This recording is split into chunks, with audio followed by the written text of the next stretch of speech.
welcome to the 12 Days of Christmas. Heather and I are so excited about this. It has been in the planning for months, and it's finally here. So welcome to day one.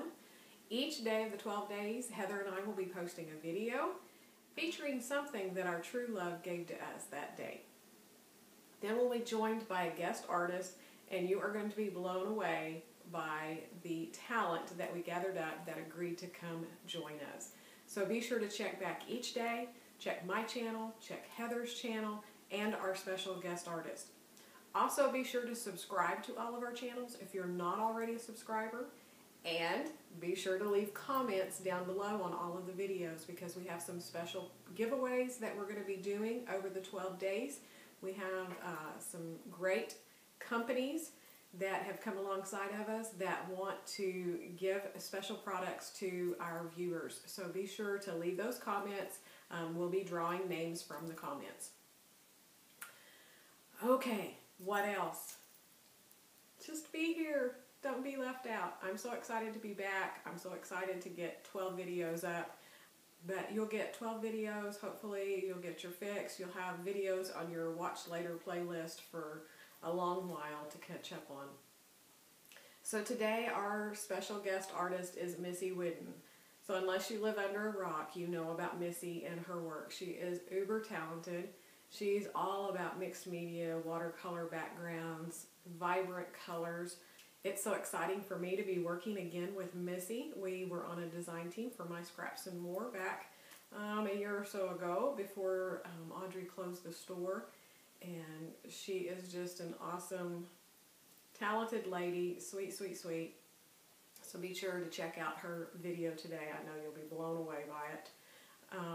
So yeah, that's all my rambling. Let's get on to today's layout. And my true love gave to me watercolors. Watercolor and paints are definitely not something that I do a lot of on my layouts. But I'm rising to the challenge, and I do have a decorative painting background, so I'm going to go back to that because I know that Missy's going to have just this beautiful, outstanding layout with all of her paint and mixed media backgrounds that she does. So I'm taking inspiration from her, and I'm going to do some of the packaging technique to get some colors on the background here. And I'm using these watercolor paints that I use in my Bible journaling. They're really highly pigmented, and I wanted some definite opaque colors back here, but yet I wanted it soft and muted, if that makes sense. So I knew the regular watercolor paints were not going to be as vibrant as what I wanted. So I was going a little bit easy in the beginning because I didn't want it too bright. I didn't want it red. And I didn't really have to worry too much on this because the red is not like a true vibrant red. It's soft. It's a softer pinkish red. But I did take and use watercolor paper because I knew I was going to really saturate it, and regular scrapbook paper would not have held up. But I took my paintbrush and just water and went over the whole background so that it would stay pastel and light colored and not really grab hold and be a bright, vibrant color. So I started with the pinky red and went in where I thought the flowers were going to be, and then I put in some green, and I'm doing some different colors of green. I had my paper picked out, and even though there's not really going to be any paper on this layout, I'm going to mat it, and then I'm going to mat my photo, and that is all of the pattern paper that I'm going to use creating this layout. So it's all the mixed media background, and I end up loving how it turned out. But again, this is not my normal. I put in all of the colors, and then I wanted it just a little bit brighter, and so I took my paintbrush and just went in and did some brush strokes with all of the different colors. So I was trying to just hit it with the green and make almost like a leaf shape and look to it. And I also took some of the gold color, went around all around the outside, and then faded it out almost to nothing to the rest, like this top left corner up here. I put a lot of water with it so it'd be really faint, but I wanted just that little bit of glow behind all of the other paint that I put on here. And I know it's not that noticeable, but it's just enough to really make that background pop up off that white. So again, I was just beyond happy with the way this turned out. But I do play for quite a while. And I left all of this in here. I didn't shorten it up too much. I just sped it up really fast. Since this was the theme for today, was watercolors and paints, I wanted to really show you that even if this is not something that you do, it's really simple and anybody can do it. Just play with it and try. When I got done, I did go ahead and blot it just a little bit with a paper towel to try to dry it up, because I'm impatient and also I don't have a lot of time right now, so I needed to keep going. So now that I have all of the colors in there, I decided I wanted a little bit of splatters, so I just took my little round paintbrush. Actually, it's a big round paintbrush, and I'm going to splatter it with some of the brighter pink so that it's more solid. So I have that little bit of brighter red to it. I'm also going to splatter it with some of the Heidi Swap Color Shine because I want just some sparkle, and I'm going to sew on the layout as well with some gold. So I really wanted that gold to pop up off there. I'm also going to go back with some of the gold watercolor and put in the center. I tried to line it up. I tried to put the cutouts over the layout where I thought they would be and get that gold where the center of the flower was going to be. But it ended up, by the time I put my die cuts on top of there, it didn't really match up, but it really doesn't matter. This is just a loose painted background. I just wanted all of the different colors to pop up underneath there. So you can see here, I'm trying to line it up where I think they're going to go, but again, I move those so many times, they don't line up by the time I get done.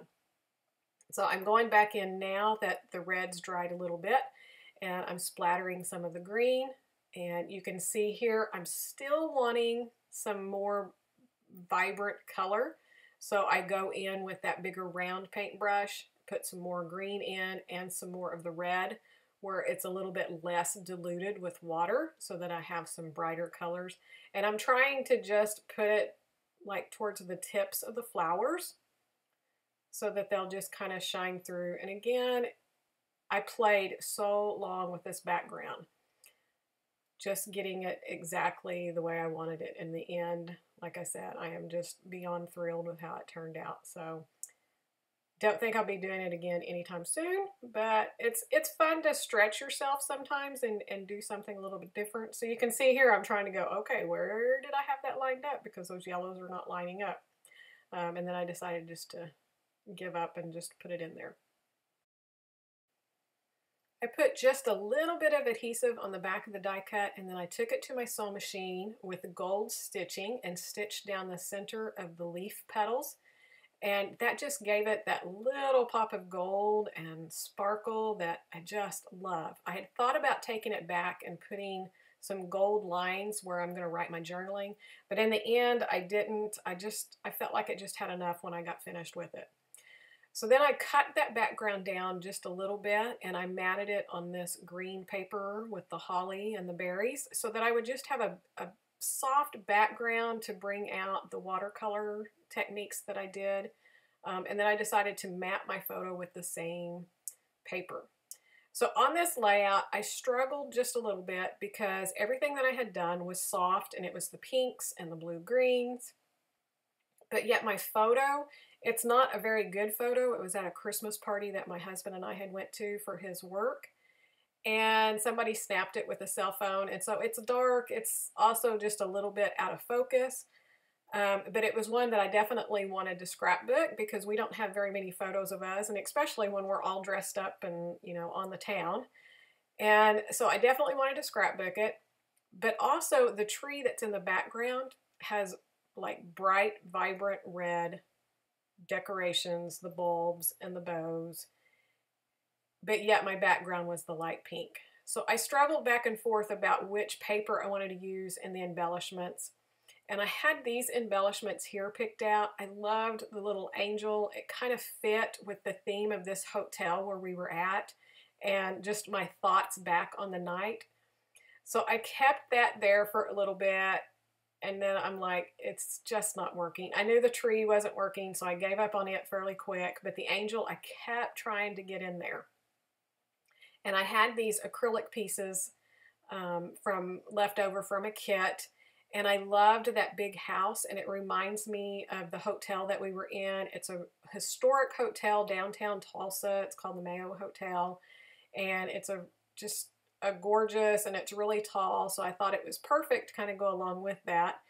So I cut that apart and left it there, but I still have that little circle with that softer poinsettia, and I'm trying to incorporate it because it brings that soft pink with that little bit darker pink, so I can bring in the photo. But I'm not loving it. So then I find this circle one that had the little journaling lines, and it has the softer pink along with just a little bit darker pink. So it kind of bridges the colors from the photo to my background that I'm doing. So I have it there, and it's going to end up making it on the layout, but I'm going to move it around to some different places. And the little puffy snowflakes, those were left over from a kit as well, and I loved those, and it kind of bridged between that bright sparkly gold from the acrylic pieces, bringing it down to where it matches in with the softer colors of the background.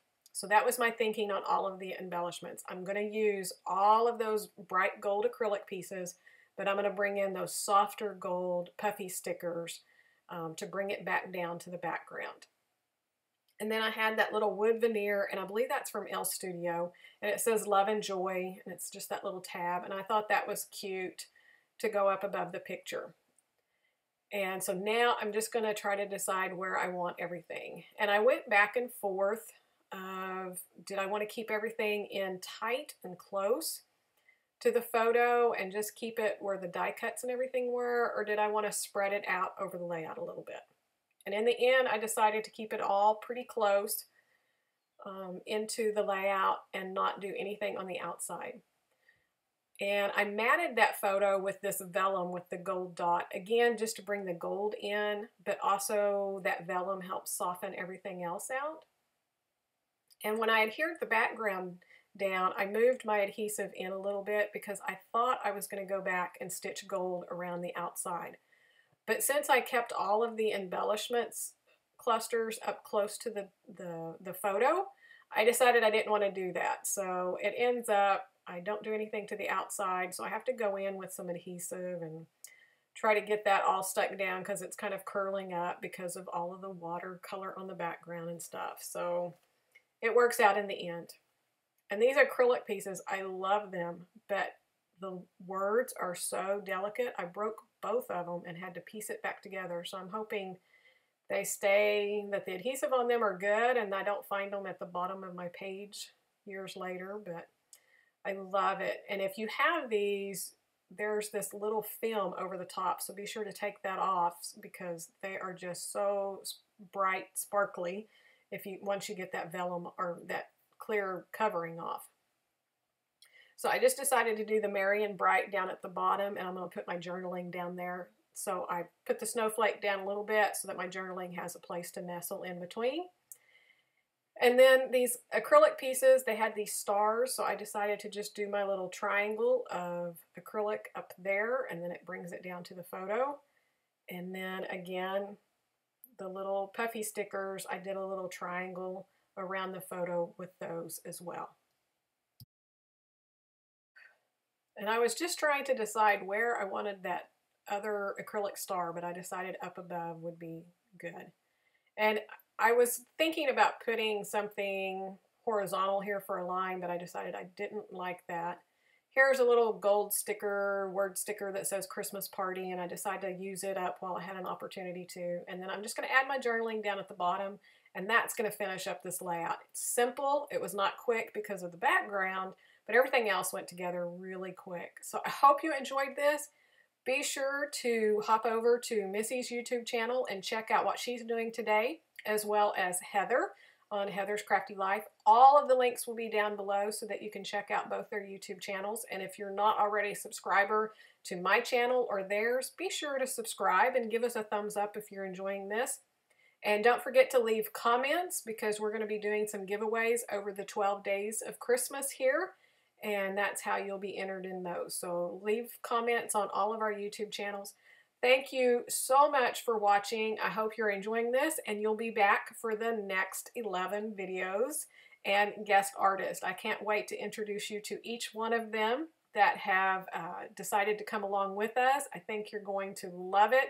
Hopefully you'll be introduced to a few new YouTubers that maybe you don't know about, because we have a wide range of artists that are joining us. Thank you guys so much for watching, and I will see you back here again tomorrow with another 12 Days of Christmas.